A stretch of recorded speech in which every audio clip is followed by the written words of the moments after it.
I bought a farm. Well, I really didn't buy a farm. I rented a 30 by 30 gardening plot from the Bourbonnais Township Park District at Perry Farm.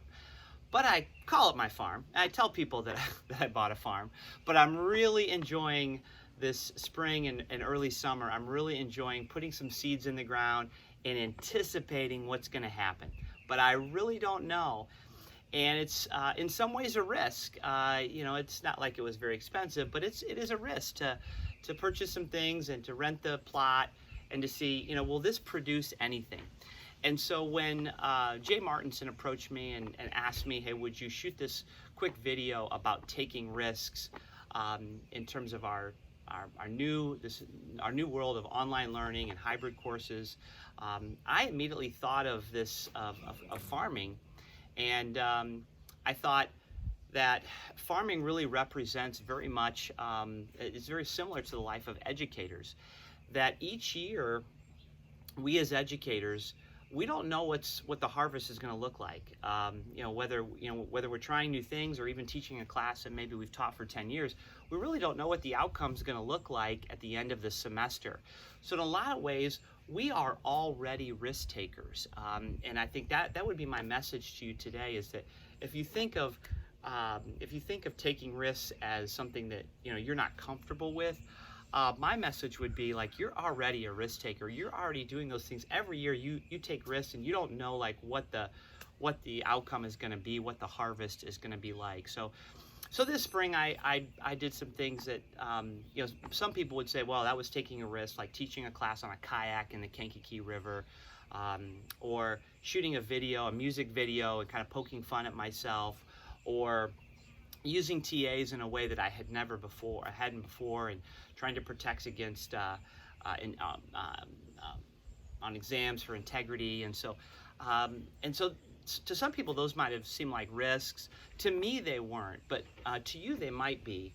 But that's where my message is today, that I want you to think of yourself as already somebody who is an experienced risk taker, because like the farmer, you take risks every year already.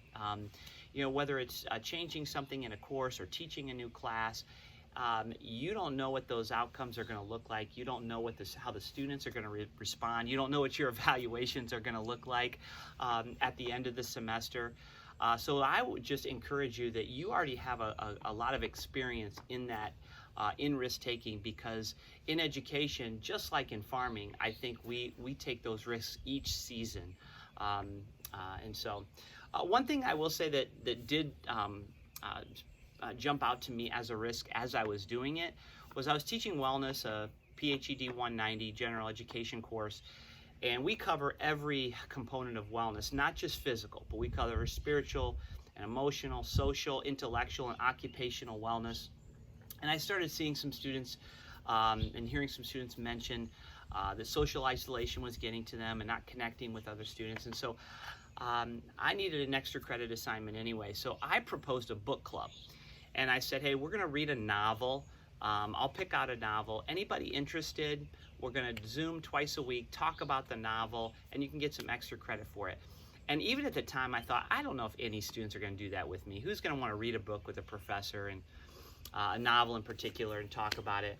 But I had a really good response, and we ended up having 8 students from my wellness course who joined a book club, and we met twice a week for 6 weeks during the end of the semester, and they loved it. I really loved it, and I had students looking forward to those Mondays and Fridays when we would meet and talk about. We read a murder mystery, had nothing to do with our course, but it was just a way for us to connect. And probably the highlight for me was when several of the students came to me after we finished and said, hey, can we do another one? There's a sequel to this book. Can we read the next novel? For no extra credit. It's going to go into the summer. And I said, oh, yes. I mean, that meant more to me than anything, that they wanted to continue connecting. And so I had students saying, hey, I really look forward to these days. So I just want to encourage you that you are already in that risk-taking place. You're already someone who doesn't know the outcome of the semester when you go in. And so whether it's doing something new, using maybe iMovie and trying to do a creative video, or coming up with a different way to teach something that you have in the past on ground. Or again, as we approach the fall, maybe it's trying to figure out how you hybrid a course, or maybe shooting a video in a different place. Obviously, this is not my house. I live on Oak Run Drive, but I thought, hey, this would be a cool backdrop. Wendy and I traveled down to her sister and brother-in-law's house in Tennessee, so I thought I'd give you a good view of a Tennessee lake. So I just want to encourage you that you are already risk takers, that you are already doing it, and so it won't be that much out of your comfort zone to just continue to take those risks, and explore some things, some creative things that maybe you wouldn't have in the past. And I think this season is going to be great for that, for us and for our students. So can't wait to the harvest. Can't wait to see our end of the semester. So just encourage you to go out and be the best teacher, farmer that you can be.